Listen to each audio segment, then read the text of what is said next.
Hello, and welcome to Small English Talk. This is a calm English podcast for B1 to B2 listeners. The English is slow, clear, and natural. This is not a lesson. You don't need to write anything down. You don't need to understand every word. You can just listen. Life is already busy enough. So today, let's talk quietly about something many people feel. That feeling of being busy all the time. Jake, before we really get into it, I want to ask you something simple. Okay. Not what you did today, not what you finished, just this. How does today feel? Honestly, full. Full how? Not in a good way. Not satisfying. Just full. That's interesting because I would say the same word. Really? Yes, busy. But when I try to explain why, I get stuck. Because there's no clear reason. Exactly. If someone asked me, Anna, what happened today? I wouldn't know what to say. Nothing dramatic. Nothing dramatic at all. No emergencies, no bad news, no big deadlines. And yet, the day feels heavy. Very heavy. That's why I want to tell you about one specific day. Just one ordinary day. Okay, tell me. It was last Tuesday. Not a holiday, not a birthday, just a normal weekday. Those are often the most honest days. Yes, when I woke up that morning, I remember thinking, this looks like a manageable day. Nothing scary on the schedule. Exactly. I checked my calendar, a few small things, nothing urgent, nothing that should make me stressed. So the day started calmly. It did. I made a cup of tea. I sat down at the table. For a few minutes, everything felt quiet. Those moments are rare. They are. And maybe that's why they feel so good. But that quiet didn't last long. What happened? My phone buzzed, just once. Always the phone. Always. It was a message from my mother. She was asking something simple about Sunday dinner. Nothing stressful. Not at all.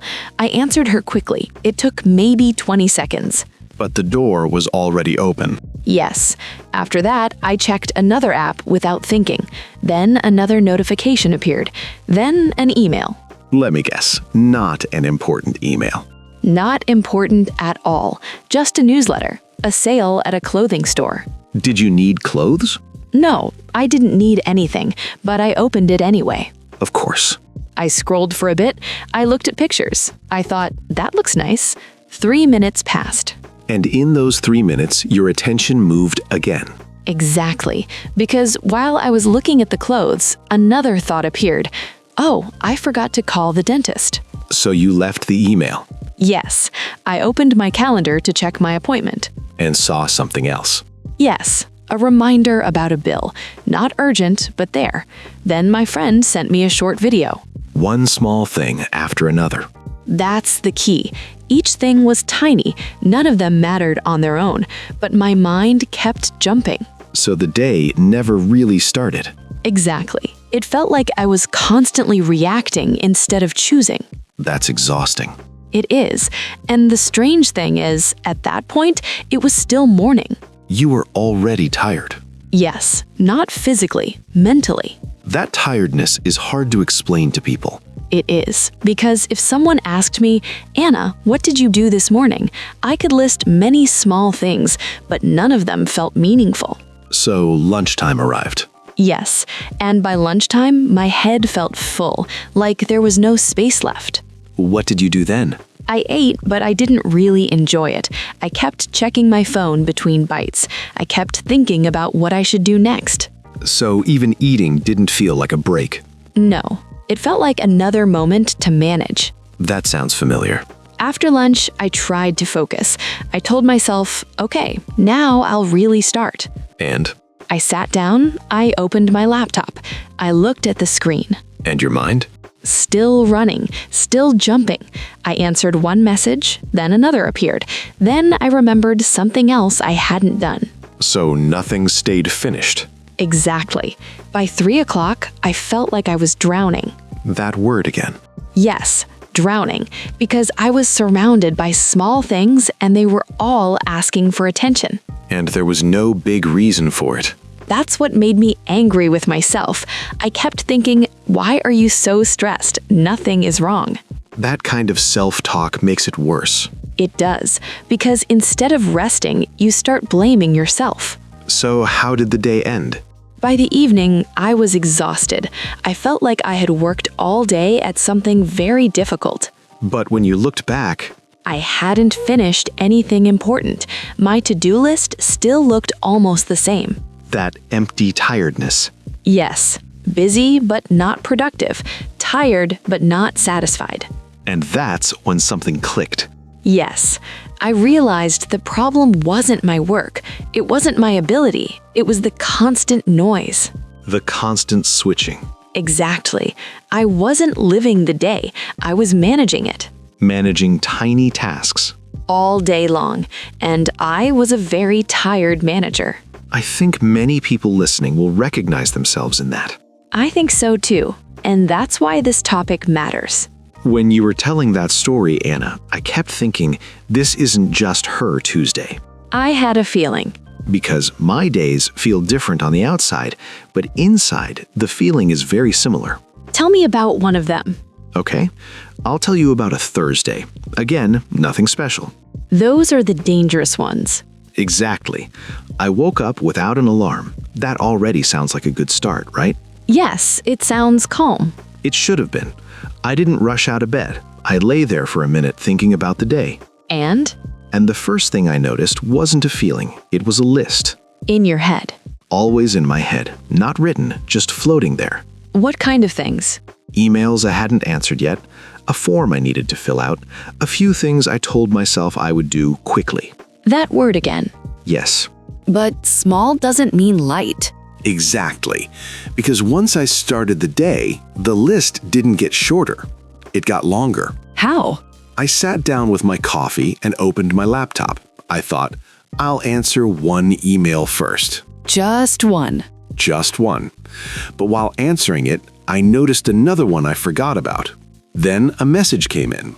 Then I remembered something I needed to check online. So your attention never stayed in one place. Never. I wasn't doing difficult work. I wasn't solving big problems. I was just switching. And switching takes energy. More than people realize. By late morning, I already felt tired. But again, not physically. No, it was that same mental tiredness, the kind where your head feels full but empty at the same time. That sounds strange, but I know exactly what you mean. It's like you've been talking all day, even if you haven't said much out loud. Your mind never stops speaking. Yes, and the worst part is, nothing feels finished. That unfinished feeling stays with you. It really does. Around midday, I stopped for a second and asked myself, what have I actually completed so far? And you didn't like the answer. I didn't have one. I had done many things, but none of them felt complete. So the day felt busy, but empty. Exactly. Busy, but without satisfaction. That's such a hard combination. It is, because when the day feels empty, you start blaming yourself. Even if you were active all day. Yes, I started thinking, why didn't you focus better? Why are you so slow? Why can't you just finish something? That voice is very harsh. And very quiet. No one hears it except you. So what happened in the afternoon? In the afternoon, I tried to push myself. I thought, okay, stop moving around. Do something important. Did it work? Not really, because by then my attention was already tired. I could sit in front of my screen, but my mind kept drifting. So even effort didn't help. No, it just made me more frustrated. That's when busy turns into pressure. Exactly. Busy becomes heavy. What about the end of the day? By the evening, I felt exhausted. Not the good kind of exhausted. Not the kind where you think, I did something meaningful today. The hollow kind. Yes, the kind where you sit down and feel restless instead of calm. And when you look back at the day, I saw a lot of movement, but no direction. that's a powerful way to say it. That's when something clicked for me. I realized that I had confused being busy with being important. Say more about that. I had been doing many things that needed to be done, but none of them felt important to me.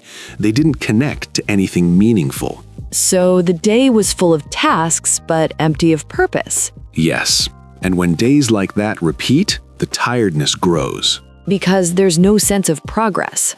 Exactly. You don't feel like you're moving forward. You just feel like you're keeping things from falling apart. That's such an important difference. It really is, because keeping things running is exhausting. And it never feels finished. Never. There's always another email, another message, another small thing waiting. So rest starts to feel impossible. Yes, because when you stop, you feel like something will break. Or like you're falling behind. Exactly. And that's when guilt appears. Guilt for resting. Guilt for slowing down. Even guilt for enjoying something. That guilt makes busy days even heavier. It does. And the strange thing is, none of this comes from one big problem. It comes from many small ones, Tiny decisions, tiny interruptions, tiny worries, all stacking on top of each other. until the day feels full before it even starts. Listening to you, I noticed something. What? I noticed that neither your Thursday nor my Tuesday was a bad day. No, nothing went wrong. But both days felt heavy. Yes, and that's important.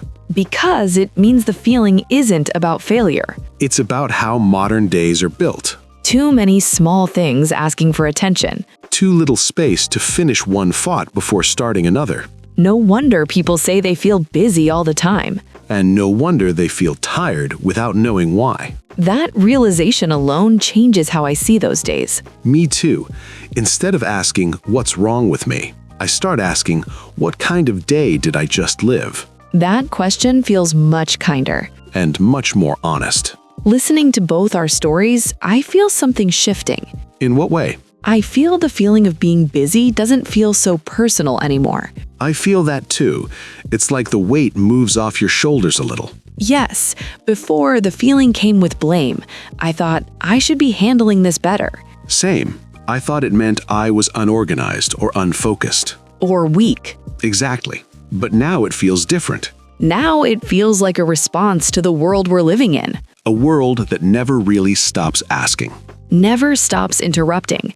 Never stops pulling attention away. When you look at it that way, the feeling makes sense. And when something makes sense, it becomes lighter. Not easy, but lighter. That's an important difference. I think a lot of people feel busy and think it means they're failing at life. Yes, like everyone else is doing better. Like everyone else knows how to manage things. But the truth is, many people are just managing noise. Exactly. They're not behind, they're just surrounded. Surrounded by small demands. Small choices, small reminders that never end. So feeling busy doesn't mean you're doing something wrong. It might mean you're doing your best inside a loud system. That idea feels very kind. And very necessary. Because without kindness, the busy feeling turns into pressure. And pressure turns into exhaustion. The kind of exhaustion that doesn't go away with sleep. Yes, the tiredness that stays even after rest. I used to think rest meant stopping completely. Me too. Like you had to escape everything to feel better. But that's not realistic anymore. No, life doesn't really allow full escape. So rest becomes something smaller, More quiet. more subtle. I notice it in tiny moments now. What kind of moments? Moments where I'm not checking anything. That already sounds rare. It is. For example, when I'm washing my hands and I don't reach for my phone. That's a good one. Or when I'm waiting for water to boil and I just stand there. Not filling the time. Exactly. Just letting it be empty. Those moments are very short. Very short, but they feel different. They give the mind a place to rest. Even if it's just for a few seconds. And those seconds matter more than we think. They remind you that you're still here. Not just reacting.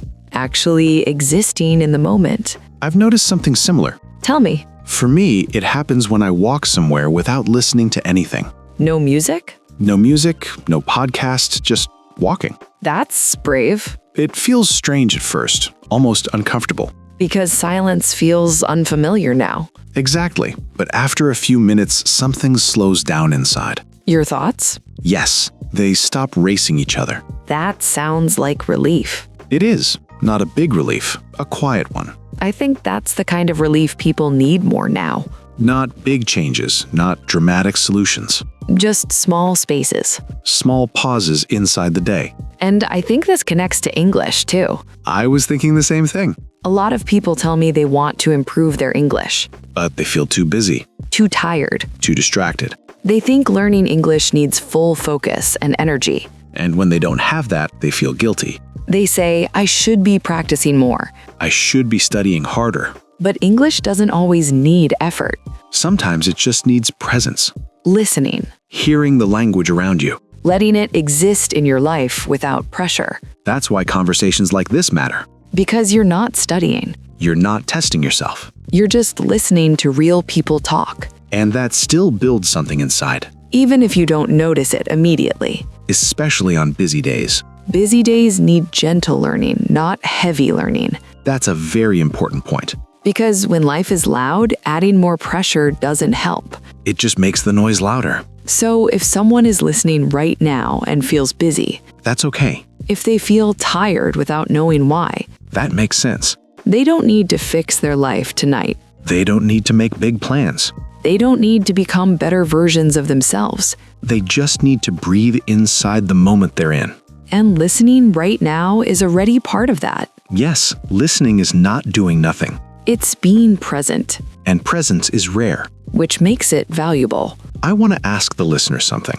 Go ahead.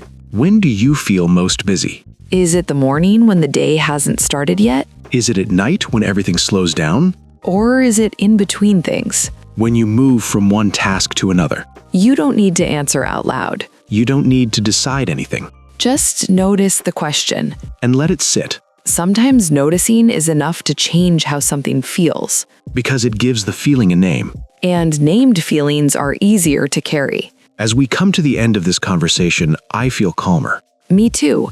Not because life suddenly feels simple. but because it feels understandable. And understanding creates space. If today felt heavy for you, You didn't fail. if today felt rushed, You didn't do anything wrong. and if all you did today was listen to this conversation, That was enough. more than enough. Thank you for spending this time with us. Thank you for listening. If this conversation felt familiar or helpful, You can like the episode, you can share it with someone who might need a calm moment. and you can subscribe to Small English Talk. So you can join us again. We'll be back with another quiet conversation soon. Until then, take care. And try not to rush.